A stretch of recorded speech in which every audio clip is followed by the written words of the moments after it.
Okay, so in addition to the ones that I have discussed earlier, um, I want you to remember the properties of limits and how to use them.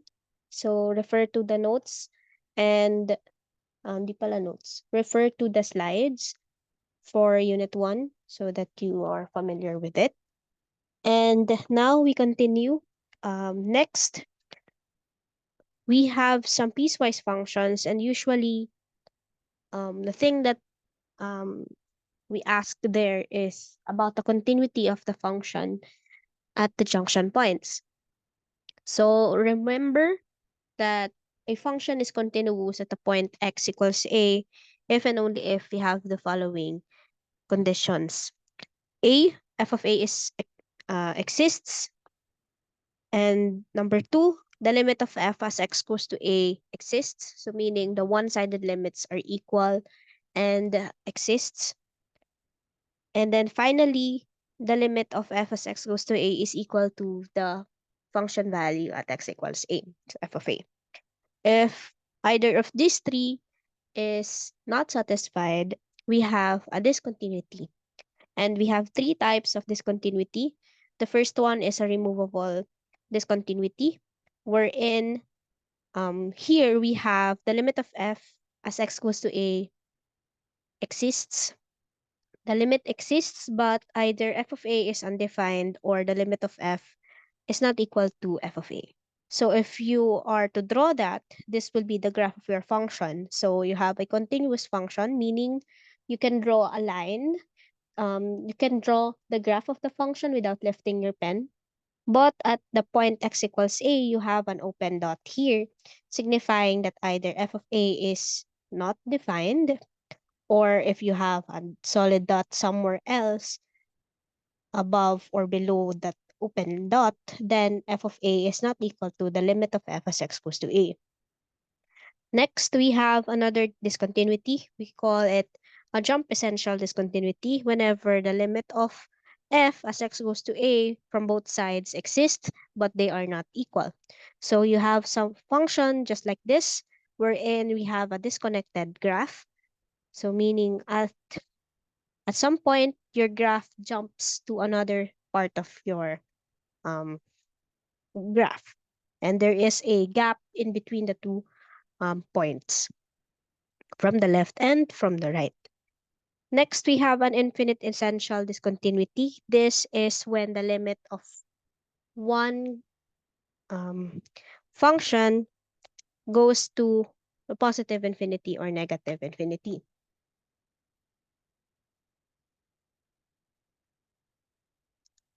Wait, first,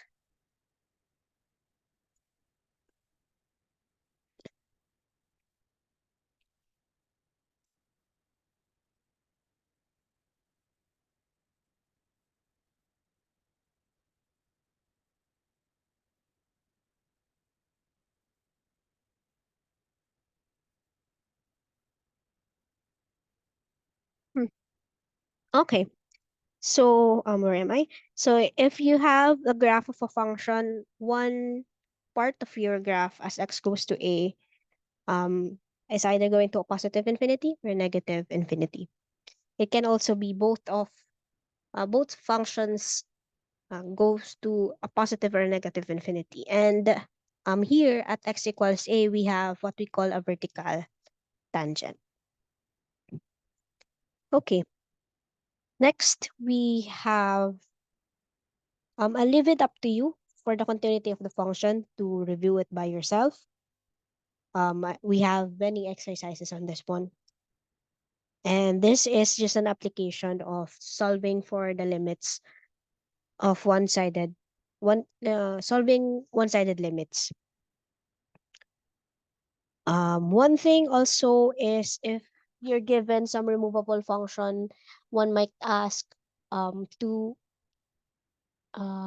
reformulate your function to make it continuous. So what you can just do is set f of a the limit no set f of a to be equal to the limit of f as x goes to a, so that Now the third condition is satisfied.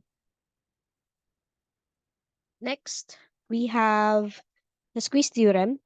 So the squeeze theorem is applicable for trigonometric functions and GIF. Okay. And this one is used when we have infinity inside sine, cosine, and inside the GIF functions. So these are the um, three possibilities wherein you'll use squeeze theorem and nothing else.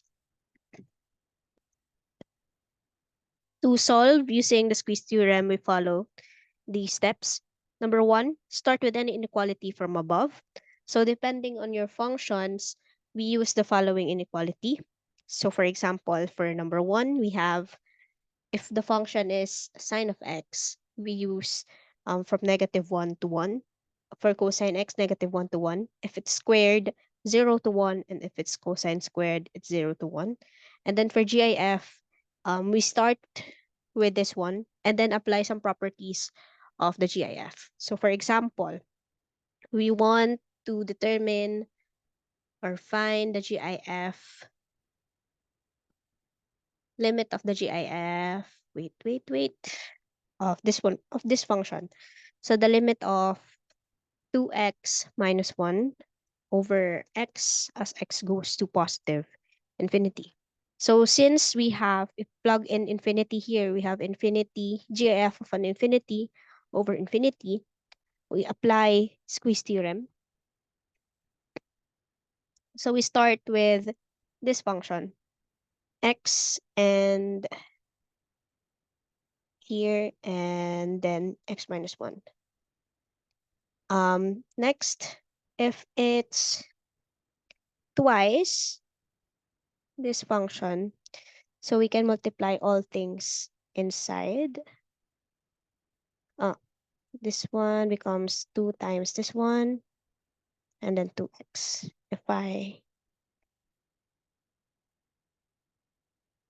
Oh, sorry. We start with 2x. And then this is in between 2x and 2x minus 1. Okay. And then if you have this minus 1 inside the GIF, by a property of GIF, x minus 1 minus x plus c equals absolute value of x plus c. So we can put minus 1 for all these terms. So I have 2x minus 2, and then 2x minus 1, and then 2x minus 1. And then for the middle part, this becomes 2x minus 1 by this property. It's 2x minus 2, and then 2x minus 1. And then divide all sides by x. So we now have two functions. G of x is 2x minus 2, and then h of x is 2x minus 1 as all over x. So after that inequality, we find g and h such that this inequality is satisfied. So as shown here in our example using GIF, we start with one inequality and then apply some properties of the GIF and inequalities. So if you add one term to the one side, we also add to the other two sides. If we divide or multiply, then we make sure that um, the inequalities do not change. So note that the inequalities here is still less than or equal to because x is a positive number since x goes to positive infinity. Now, if it's x goes to negative infinity, the inequality should change and this should become our greater than or equal to, and then this one should also go to greater than or equal to. Okay.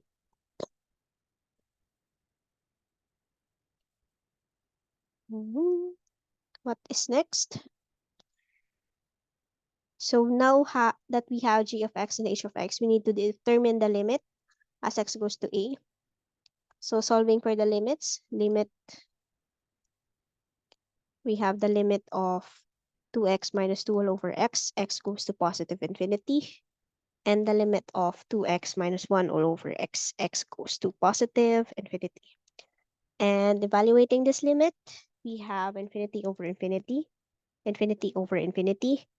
You can apply two methods here, or as a technique, since the denominator is one term only, we can just distribute it into the numerator. So you'll have 2x over x minus 2 over x. Note that this will only work if we have one term in the denominator. So you have 2x over x and then 1 over x. And simplifying this term, you'll just have 2. And then simplifying this to this one, this is also 2. So evaluating this limit, we have 2 minus 2 over infinity. So 2 over infinity becomes 0. So 2 minus 0, this is equal to 2. Same as this side. So I have 2 minus 1 over infinity, but this is 2 minus 0. So I have 2 also. Next step is make sure that these two are equal. And since these are equal, then it will also be the limit of the middle function, which is the limit of f. Therefore, by st, limit of f as x goes to positive infinity is also equal to 2. Okay? So that is it for GIF. For squeeze theorems involving trigonometric functions, it's also similar. So let me take number 8 and 1.5, lecture 1.5. So I have the example limit of sine of x, sine of 1 over x. X goes to 0 from the right. And now, if you evaluate this function, I have sine of 0 times sine of 1 over 0 or sine of infinity. Since we have sine of infinity, we apply squeeze theorem. So where do we start? We have two sine function, but we always start with the one where we have the infinity part. So this is our starting point. We have now sine of any function is always between -1 and 1. This is because the range of your sine is between -1 and 1. After that, multiply both sides or all the sides by sine of x to get our function in the middle part. So you have negative sine of x, sine of x times sine of 1 over x, and then sine of x. And since this is already our function, this becomes our f of x, and then this becomes our g of x, and then this becomes our h of x. Notice that sine of x as x goes to 0 from the right is a positive number because of the graph of sine of x, which is this part. This is sine, and 0 positive here is this part, which is above the x-axis. So we know that sine of 0 positive is positive. Hence, the inequalities did not change here. And so we can just evaluate the limit now. Limit of negative sine of x as x goes to 0 from the right. This is equal to negative sine of 0 positive, but 0 positive, the limit is 0. So negative 0 or just 0. Similarly, limit of sine of x as x goes to 0, I have also sine of 0, which is equal to 0. Therefore, by squeeze theorem, our limit of sine of x, sine of 1 over x as x goes to 0, positive is equal to 0. Okay, so that's it. Similar process will be used for cosine functions. Next, we have trigonometric functions. So for trigonometric functions, this is from 1.4, we use the following 4 limits. So limit of sine of f over f, limit of f over sine of f, and then limit of 1 minus cosine f over f and cosine f minus 1 all over f of x. This goes to 0. For these limits, the process is this. We usually rewrite our functions so that either of these four appears as a product or as a factor of our original function. And then the remaining function um, will be solvable by just plugging in the values. And so by that way, we are simplifying our function and we can get the limit of our functions without using other techniques such as the L'Hopital's rule. Okay, so these are the following steps. First is to rewrite our functions using sine and cosine. So we can use the identities for tangent. So reciprocal identity, tangent is equal to sine over cosine, cotangent is cosine over sine, and then secant is 1 over cosine, and cosecant is 1 over sine. Next is to determine the argument of your sine or cosine function, whichever you want to appear in your function, and then multiply it by f of x over f of x so that as we group the terms to get the following four limits, um, we have the sufficient terms, and then we can just simplify and combine all the remaining terms. Okay, let's take an example. Um, let's take number 2 from 1.4 ba 1.5.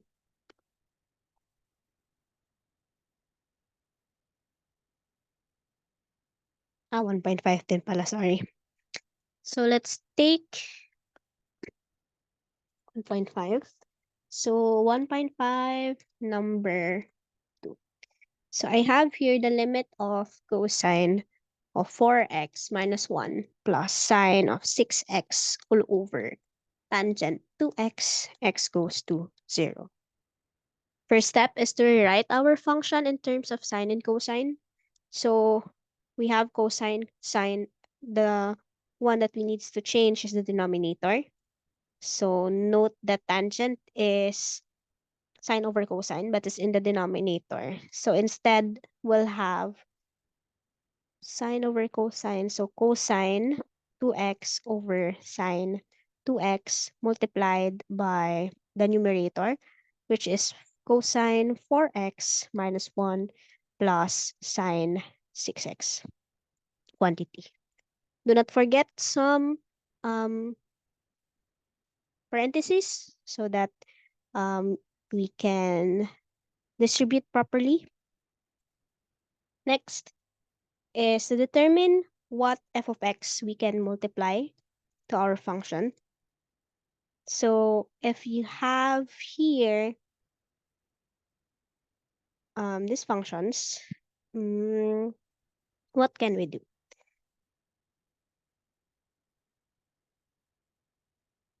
The problem here is this part, since we have a sum of two functions, or yeah, two functions and a constant. But what we can do is to separate the two first. So we'll have cosine 2x times, and then I'll group this two cosine 4x minus 1 so that it's similar to this limit. So I have cosine 4x minus 1 all over sine 2x. And then plus, since I'm distributing this function into the two sums here, the two addends here, limit x goes to 0. And then I have cosine 2x sine 6x all over sine 2x. Next is, after this one, we can now multiply. So for the numerator in the first term, we can multiply 4x over 4x. So I'll just copy 2x here and then cosine 4x minus 1 over sine 2x multiplied by 4x over 4x to partner with cosine 4x in the minus 1 in the numerator. And then for the denominator, I have sine 2x, and we can use that here in this limit. So I can multiply also by 2x over 2x so that this one is partnered with this one. And that would be our first function. And then for the second limit in our function here, we have two sine functions. And therefore, we can use this one for the numerator and then this one in the denominator. So we can multiply 2x and then sine 6x sine 2x. I can multiply 6x over 6x in the numerator for the numerator and then 2x over 2x for the denominator. After that, I can group the terms. So we have limit as x goes to 0 and then cosine 2x. That would be grouped with the remainder. So I'll do the ones with the limits first. So cosine 4x minus 1 all over 4x. So this one and then this one is partnered times this one. So 2x over sine 2x, they are partners. And then the other terms, you need to simplify it first. So for x over 2x, this becomes 2 multiplied by 2 cosine 2x. And then plus for for the second term, we have the limit x goes to 0.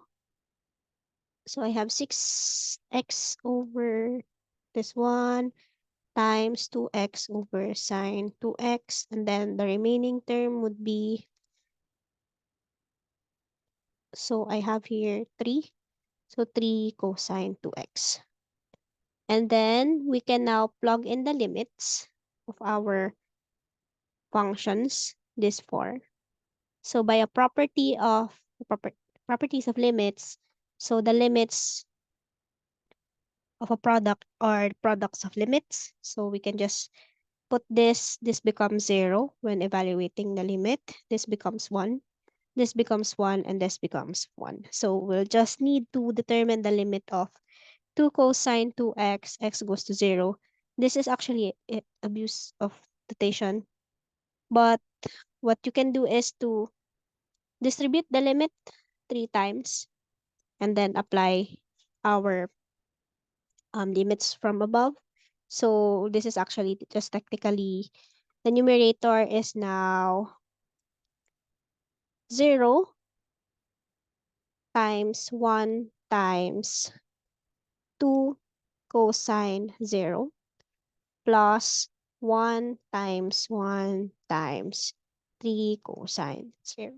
The first one will be 0. The second one would be 3 times 1 times 1 times 3. So that is 3. Therefore, the limit is equal to 3. Okay?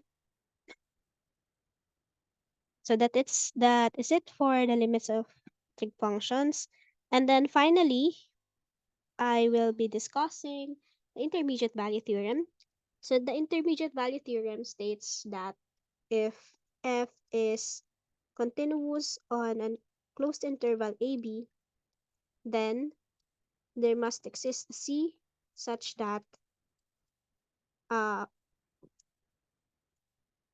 sorry. Then for K in between f of A and f of B,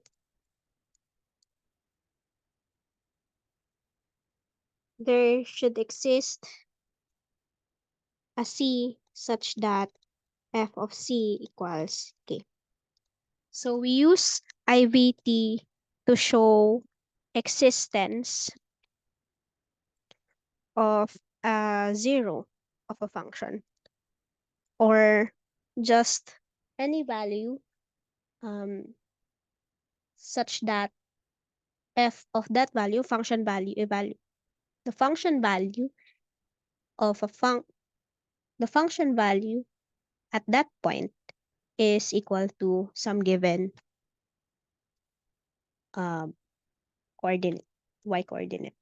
So say for example, number 13, let your f of x be equal to x cubed plus 3x plus 7.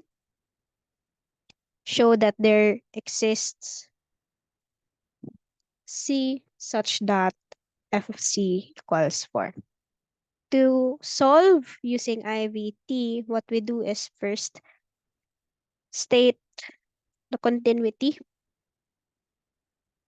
of our function. So if you have a polynomial function, know that it is continuous everywhere. If you have exponential function, it is continuous everywhere. If it's a logarithmic function, it is continuous for all values greater than 0, and so on and so forth. So depending on the domain of your function, usually it is continuous on that domain. Moreover, if it's at the endpoint, oh, never mind. Just state that for number 1, state that, for example, if you have a polynomial, then say that it is continuous everywhere, therefore it is continuous on the interval on AB.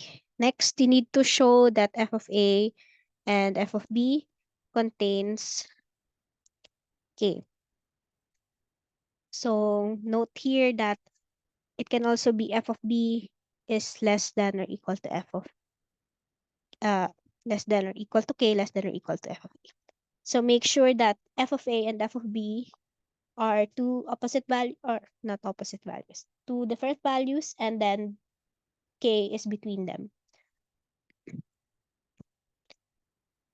In the case that we want to find the zero of the function, make sure that f of A and f of B are different signs. That suffices for this condition number 2.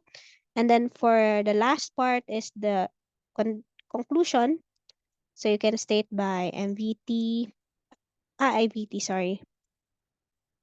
By IVT, there exists a C such that f of C equals K. Okay, so let's follow these steps for IVT. Solving number 13, 1.5, lecture 1.5. So first, since f is a polynomial, so it is continuous everywhere, and thus continuous on, okay, we don't have any interval here. So we need to determine the interval. So I'll set this aside first and then create a scratch down below. So for the scratch, I need to find A and B such that f of A and f of B contains K, where K is equal to 4. So I need to plug in any value to f and then get a value that is greater than 4 and then another one that is less than 4. So say for example, if I take x equals 0, so note that f of 0 is equal to 7. So that's it. I'll be taking that one. And then if x equals, say, negative 2, so I have f of negative 2 equals negative 2 cubed, that is negative 8, minus 2 times 3, that is 6, plus 7. So this is now minus 14 plus 7, so negative 7. Clearly, 4 is between these two numbers. So I can just take these two intervals, this two number, and take it as the endpoints of our interval.